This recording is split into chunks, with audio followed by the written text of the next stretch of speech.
more important than Niagara. That's like, it's equivalent of like Niagara Falls, and they, use the power to fuel government buildings and a paper factory that is right downtown Ottawa.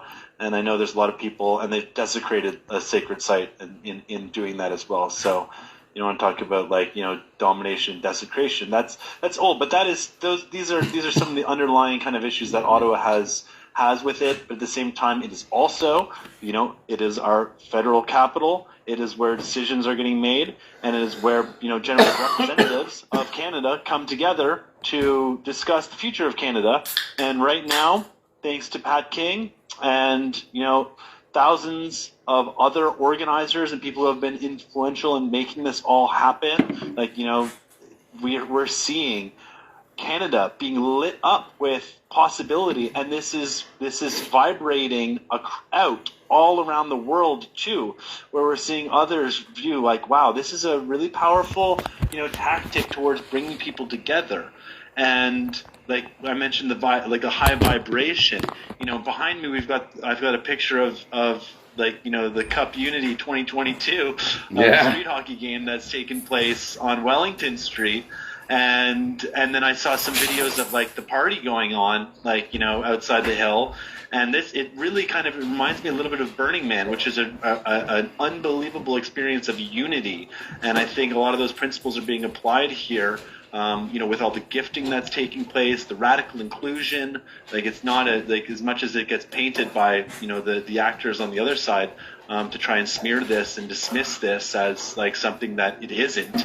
What it really is, and what everybody there knows is, and what I'm feeling and what I'm seeing within like the freedom movement globally too, is that, this is something very major, and this is the first time in a very long time I've actually wanted to be in Ottawa.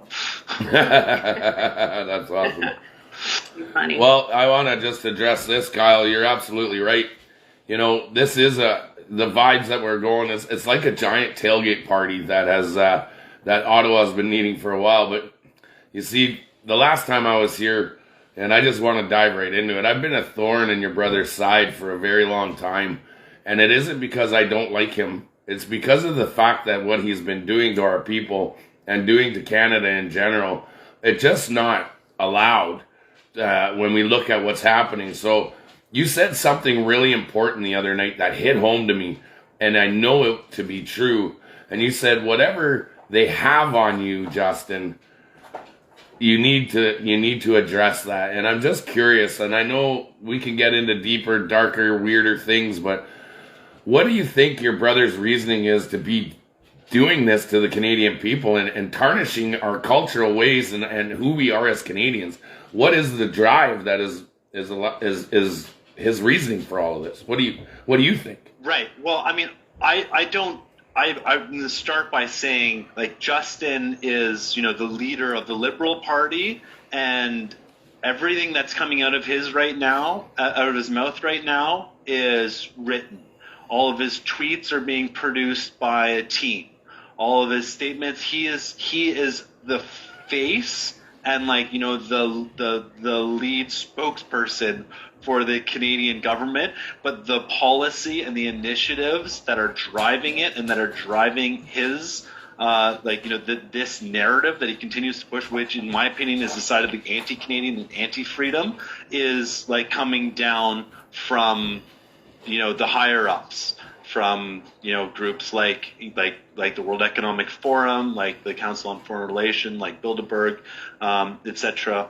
And they recognize we need to have these strong kind of agents within governments. And I think one of the things we've seen is all around the world we have weak leaders who are able to like act as kind of spokespeople, and he's not speaking from his heart. I don't honestly believe that is not candid. There's no discussion. This is why he's afraid to, or this is why he's not being allowed to actually engage with the Freedom Convoy and with these people, because there's a lot to unpack here, and there's a lot of serious questions, and the truth is easily debated, but lies can't be debated. So no. It's like you don't even enter the debate when you were dealing with lies. So, and then also, like, you know, when you look at, like, the history of people like Jeffrey Epstein, like, what their role was, you know, to trap people and blackmail people. And, like, you know, you think about a lifetime of opulence and opportunity, like, you know, you're probably you make mistakes, and or, like, you know, you get coerced into doing something bad. And I've heard from, you know, multiple people, like, not specific to Justin, but, like, of situations where, you know, all of a sudden it's like, you know, this girl comes out of nowhere and she's on it, and you're in a special room or a special house, and it's like, come on, Yeah. let's do that. Oh, you're married, but they're, like, pushing, and they're trying to make something happen. And this is how, like, you know, when a camera's on, then it's recorded, then you're blackmailed. And so, like, blackmail is a very powerful tool. And I'm not suggesting, I don't have any evidence. I'm not saying anything, but, like, you know, generally, like, you know, if we know that whole infrastructure is in place, like, you know, to keep people in power accountable and on narrative, you know, I mean, as a prime minister, as one of, like, you know, the leaders of you know, one of the great nations of the planet, you know, you can come to your own conclusions about what you know what might have taken place, and that would kind of, like, you know, and that's part of, like, you know, this committing yourself to this cause is, like, okay, going to get all this power, and you're going to get all this wonderful world, but you got to do this line. And when you commit to that, and then you don't know that, oh, you know what, 10 years later or whatever, we're going to all of a sudden impose, like, medical tyranny and, you know, tantamount to genocide on a population. Like, man, I didn't sign up for that. Well, it doesn't matter that you didn't sign up for that, because you're in it now. You've got to do it because, you know, we've got you by the balls. Right. So, and by the way, Kyle, so in 2020, he did an article he was interviewed by the National Post, and he spoke openly and factually from his point of view, and it caused him, for his family, to shut him out. So he's been going over a year now without any contact, and they don't talk to him because he went against the establishment. yeah, and that article too, like, that was, like, an interview article that I did with, like, a reporter, and then obviously they cherry picked, like, you know, what they wanted. And I'll be fair to them, they did a good job. They didn't, like, I told them, I was like, I'm going to talk about Event 201. I want you to know about Event 201, and, like, but I guarantee you try and put it in your story, like, just try. It's not going to make it to the publisher. I'm charging for my phone on the wall. And we lost your sound there, Pat. Yeah, I know. I'm trying to get somebody to use it. Okay. But anyway, that was the nice thing about, I don't know, I felt what I liked about, you know, doing that thing with the Western Standard was, like, okay, this is fully recorded, this is present, you can see me, like, you know, you can see her, we're having a good discussion about this, because, you know, when you take quotes and you put them in articles and you line it up with this I dissent, anti-vaxxer, like, you know, like, labels and subjugation, then it kind of creates a narrative. And I know, Pat, like, you're dealing with that too. Oh, absolutely. Like, you know, they're trying to label you as, like, you know, trying to dismiss you and put you into, you know, this little corner. And, you know, I think one of the most important things that all of us need to kind of realize in this is, like, they're just trying to bait us and trying to get us angry. Divided. Because when we get angry, when you let somebody make you angry, you're giving them power. So let's not let anybody make us angry here. Listen to those things, understand where they're coming, but be the better person, and just, you know, don't let it get you angry. You know, fight fear and, like, negative attacks with love and truth and purpose. And when we come from this purpose point of view of what is the purpose of the convoy truck, and I mean, I think it's about freedom in Canada and restoring freedom in Canada. And, like, you know, we believe in a Canada that is free. Who disagrees with that? Like, you know, if that is your highest level purpose, that is an umbrella that people can come together underneath. Like, you know, and then when you get into the specifics, as we get deeper within it, like, yeah, there's naturally going to be disagreements. some people want to go this way, some people want to go that way. But as long as we can all agree on this high-level, massive transformational purpose that we want Canada to be a free and prosperous country, then we can all operate from that shared. We've got common ground, and we can recognize too that we do not, seek rulers. We do not believe in non-sovereign actors like controlling our lives and having access, being able to dictate. That we must take these fake vaccines and experimental drugs, in order to survive and thrive. Well, and you're right, and that's what this is all about. And it is about freedom. It is about body autonomy. It is about choice. But my thing is with this is, he needs to be a leader that stands up for his people. He needs to be a leader who can present himself in a manner that earns the respect of a nation. And calling people derogatories by minority fringe movements, racists, misogynist. I have a mother, Kyle, and I know you do too. And they taught us how to be respectful to people and everybody. We don't just fly off the handle and utter words out of our mouths that just appease what we want to say. What is his reasoning for calling us people that are misogynists, racists? Why would he say that? What kind of upbringing was he brought in to be able to look at people that he is a leader of and speak to us in such derogatory terms? I know you don't speak for him, but a little bit of insight of who Mr. Fancy Socks is would be great. Yeah, I think it's it's coming from a place of fear now. Is what it is. Justin likes to be the popular person, and I don't see any path forward for him out of this. I was looking at his kind of Mayan dream spell, ancient kind of reading the other day, and it was intoned that he needs to have a symbolic kind of death.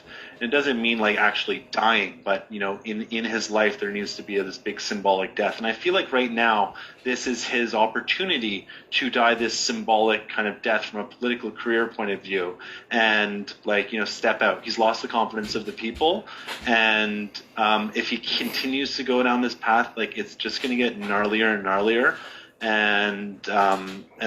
But if he chooses, if he can just say enough is enough, and I'm out, and I've lost the confidence of the people. I've lost the mandate of the people. No, I already represent a small minority of the people. But then for him to step down will trigger global freedom. It will not, it will, that vibration will spread everywhere. And I think so. This is where his sign is a world bridger. So this is his opportunity to bridge this world from this this Piscean age of control and hierarchical dominance to this Aquarian decentralized energy age position that we need to go. And we've really, one of the things I feel like we are right now is we need the systems that we're using are completely broken, and representative democracy in its current function doesn't serve at all the will of the people. It is used as a means to kind of control the people, and as we're going to see, when I come from the place of cryptocurrency and decentralization, which you might have your feelings on, but with the blockchain, you've been able to create a decentralized ledger, and with the emergence of DAOs, decentralized autonomous organizations, you can basically recreate a lot of these structures, but in a very transparent, accountable manner, and indeed, it's how communities. It's they're unincorporated communities, basically. There are many different things, but there's an opportunity for us to think about, should we be using a government system like this parliamentarian representative democracy plus the Senate? Should we be continuing to use that, which was invented in a time of pre-electricity, when we now have electricity and internet, and we can send a message from Tofino to St. John's in milliseconds? But I don't think he can use that messaging in Tofino when all he's doing is out surfing on the breakwater out by Skull Rock. So. Right. I mean, and Justin, you can have an opportunity to go surf, go surf, go do what you love. Go like, spend time with your kids, because I know you've been separated from them for like, a large amount of time. Like, focus back on what it means to be a human, as opposed to what you think it means to be like, this leader. And like, this is we need to move on. What was Justin like? Like, just trying to extrapolate a little bit on Patrick's question, but what was he like growing up in your home? Like, tell us a little bit more about Justin as a child growing up. He's intelligent. He was strong. He was always a competitor. Like, I don't know. I love Justin. I love him as a brother, as a human from our times before. I'm really disappointed where we are now, but he was always kind of we were kind of competitive, but he was a builder and a creator, and like he likes to read a ton, and when we'd play all sorts of different games together, and he taught me how to snowboard and canoeing, and I don't know, we've done a lot of many different kind of things, but we had I'd say in 2007 we had a bit of a breakdown, or maybe 2008, like after the SBP summit in Montebello. I was like, man, like these agents provocateurs like coming in and busting up this is like, this doesn't stand up. Plus 9/11, I always was talking about like the questions around that, and it just like it's like when you're so deep on a narrative, when like already I could see the priming towards it, and this was getting kind of dangerous, because it's like you can't listen to the truth about those things, so it's like automatic, or even be open for discussion and debate about these things. And that's when I've gone my way and looking at like at a very like macro level systems change about like that's why I got really interested in Bitcoin, because like I saw it and still view it as an opportunity to remove power from central banks, and like saw it as kind of the scalpel to the central banks cancer. And that's why I still kind of believe in that. But from our relationship and him, like I always had respect for him. He was able to really communicate well with a lot of people, touch people. Like he's really good at being like a connector, and when the story's right, when the narrative's right, he's good. But like now we're seeing he's in a top position, and he's just reading the script, and it's getting pretty ugly, and like all of a sudden now he's not popular anymore. And then like in the last election, everywhere he was going, he was greeted by like serious opposition, people being like fed up and pissed off, and so. Well, we're seeing what the product of the end game that he's trying to deliver to us. And nobody wants that. So as we stand here and watch it, we're just asking. We're asking to be able to go to work. We're asking to be able to get appropriate medical treatment. We're asking to end this nonsense. 2 weeks to flatten the curve, yet we can't. He's the leader of this country. A leader can make those calls, but this leader doesn't even want to look at us. He should be listening to us. What do we have to say? Why are we here? We're here for a reason, instead of running. Absolutely. A good leader gets behind his people, though, right? From the beginning, he's been a vaccine salesman. Like there's no interest in that. He never once mentioned vitamin D. Never once mentioned healthy diet, healthy immune systems. None of that. This whole thing has been about this, and that's why this party needs to be removed from power. They represent. They got 32% of the vote in the last election, of allegedly 65% of voter turnout of eligible voters. That's 22% of Canadians actually checked the box for him and his party and his policy. And how many of those people are of conscious mind is another question.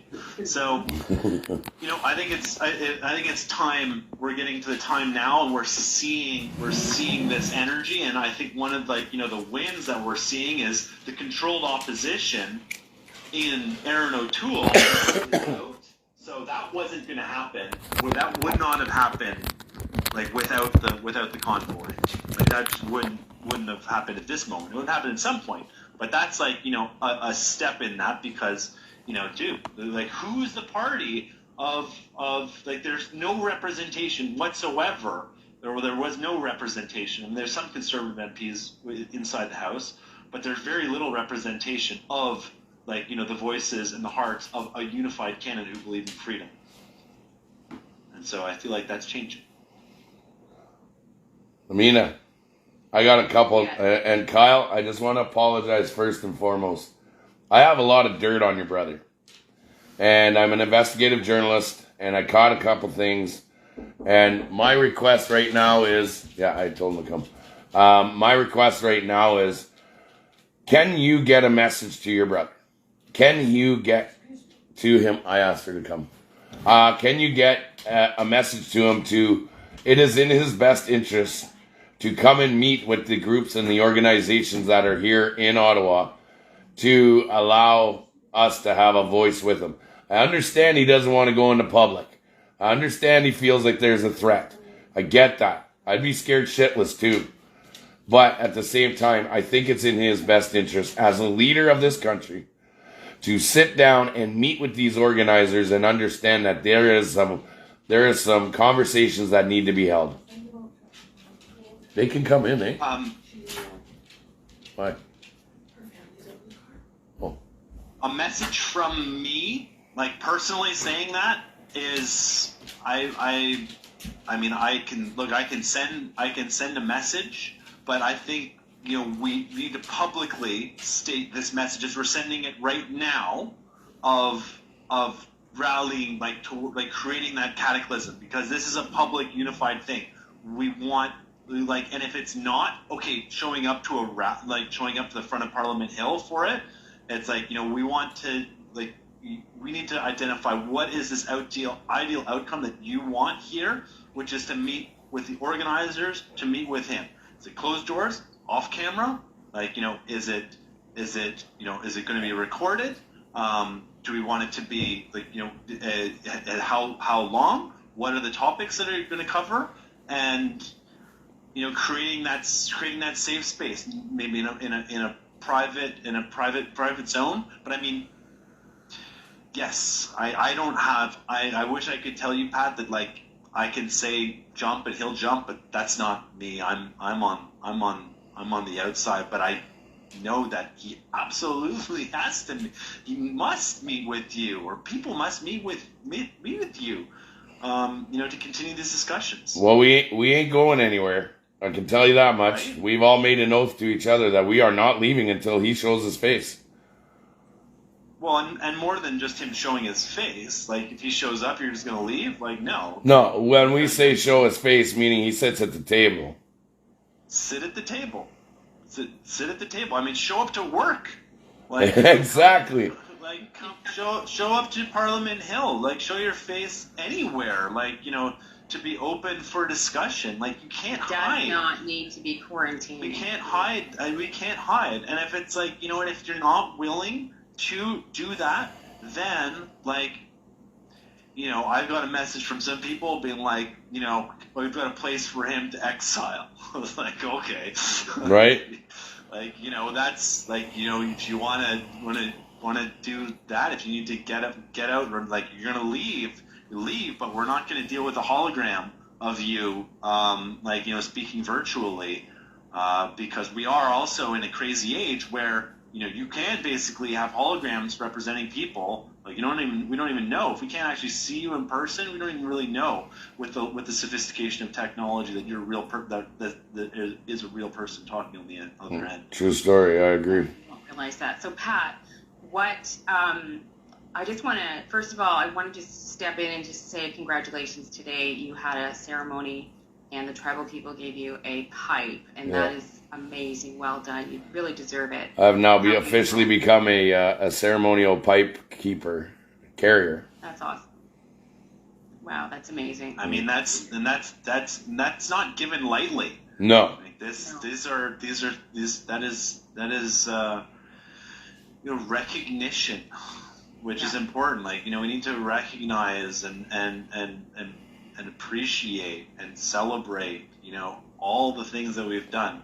I mean, I saw Ezra's talk the other day, like, when he was talking about, like, we've done it. Like, we've done it. Like, bro, hold on a second. Like, yes, we've done a lot. Let's celebrate all our wins coming together. But, like, this isn't over until, like, as you said, you've taken an oath. We've all taken an oath that we're standing here for freedom. And, and I feel like last time I heard, like, the horn stopped in the night. Is that true? Yeah, just because we want to work and, and be sympathetic to the people around, but yet still get our voices heard. But we have to respect others, right? And that's the whole point of being professional about what we're doing. Exactly. Amen. So it's like, and that just a sign. And it's like, I saw the cleaning, the polishing, the communal effort. Like, these are all wonderful, messages and inspiring behavior that we know, like, they don't want Canadians to really see that, and this is the difference between, like, the manufactured view of Canada from the media versus the reality of Canada and what's actually taking place. That's right. What happens on the tube is not necessarily true, but I think we're seeing now more than ever, like, citizen journalism and public broadcasting becoming more and more kind of powerful and potent. So what's the update right now with what's going on and what you're doing? Right now, it turns out we're getting some ground back from the Ottawa Police Services. We've had the Ottawa Chief of Police openly put out a statement saying that he is very impressed with the amount of people that have been here, and no problems, no issues, no aggression, no violence, no damage, no vandalism or anything. So that we're gaining more ground back. So we're getting more chunk of the pavement, I guess you could say. And we've gathered Wellington Street back. We're about to move more trucks in. We're about to make available more opportunities for other vehicles to get in. And, today was just a day where we tried to get a ceremony going. And we're working together with our Algonquin chiefs to hopefully come to some kind of ratification within regards to allowing us to put up our teepees and start to begin with our healing ceremonies. Oh, nice. That's fantastic. Yeah, we're getting some middle of the night vandalism though. So we're looking at this present time, we're looking at, and they're just punks. That's all it is. Yeah.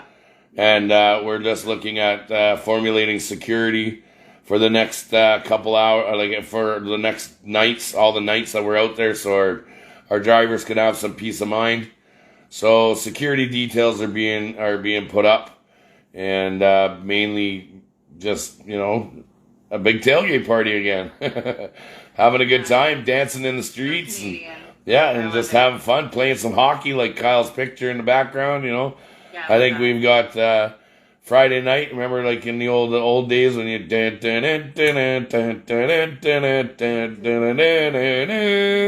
I think we got a big hockey tournament coming up. So reading my mind. And there's also and the canal too, right? That's also right there. That's right. So encouraging. I mean, like, so one of my other hats that I wear is I'm one of the organizers and leaders of the Decentralized Dance Party. So we've hosted, fantastic, by the way.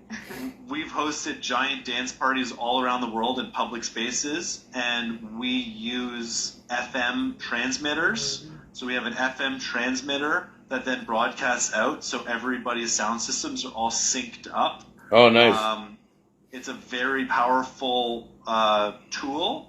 And I would encourage looking into that as well, because then you can basically have, you don't you don't get massive range depending on how strong the transmitter is. Right. But you get seamless audio across it all. And so you have audio, and you can also have microphones, like, speaking. So, right on. That's a way to kind of connect people. Radio is really powerful. You can't censor radio.